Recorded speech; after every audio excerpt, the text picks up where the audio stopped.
Hello, എല്ലാവർക്കും Christmas ആശംസകൾ നേരുന്നു. ഒരുപാട് കാലത്തെ ആഗ്രഹമായിരുന്നു ഇതുപോലെ ക്രിസ്മസിൻ്റെ തലേന്ന് പള്ളിയിൽ പോയി പുൽക്കൂടും ഈ ക്രിസ്മസ് ട്രീ ഒക്കെ കാണണം എന്നുള്ളത്.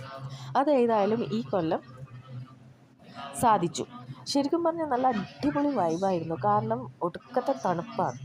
അവിടെ ഒരുപാട് ആൾക്കാരുണ്ടായിരുന്നു. പള്ളിയുടെ അകത്ത് അച്ഛൻ പ്രസംഗമൊക്കെ ഉണ്ടായിരുന്നു. അവിടെ പുൽക്കൂടൊക്കെ അടിപൊളിയായിട്ട് അണിയിച്ചൊരുക്കിയിട്ടുണ്ടായിരുന്നു. ഒരുപാട് ക്രിസ്മസ് ട്രീ ഉണ്ടായിരുന്നു. ഫോട്ടോസൊന്നും എടുത്തിട്ടും മതിയായിട്ടില്ല. അവിടെ നിന്ന് വരാനേ തോന്നുന്നുണ്ടായിരുന്നില്ല. നല്ല അടിപൊളി ക്രിസ്മസ് നൈറ്റ് വൈബായിരുന്നു. ഇതെൻ്റെ ആദ്യത്തെ എക്സ്പീരിയൻസ് ആയിരുന്നു. ഒരുപാട് കാലത്തെ ആഗ്രഹമായിരുന്നു ഇതുപോലെ ഒന്ന് ക്രിസ്മസിൻ്റെ തലേന്നൊന്ന് പോയിട്ട് മൊത്തത്തിലൊന്ന് നടന്ന് കാണണം എന്നുള്ളത്. അതേതായാലും ഈ കൊല്ലം സാധിച്ചു. അതുകൊണ്ട് തന്നെ ഭയങ്കര സന്തോഷമാണ് ഉണ്ടായിരുന്നത്. ശരിക്കും പറഞ്ഞാൽ ഇതോടുകൂടി ഒരു കാര്യം ഞാൻ തീരുമാനിച്ചു, ഇനി വരുന്ന എല്ലാ ക്രിസ്മസിനും തലേന്ന് ഇതുപോലെ പോയിട്ടൊന്ന് അടിച്ച് പൊളിക്കണം എന്ന്. അത്രയ്ക്ക് അടിപൊളിയായിരുന്നു. ഞാൻ ആദ്യമായിട്ടാണ് ഇതുപോലെ ഒന്ന് എക്സ്പീരിയൻസ് ചെയ്യുന്നത്.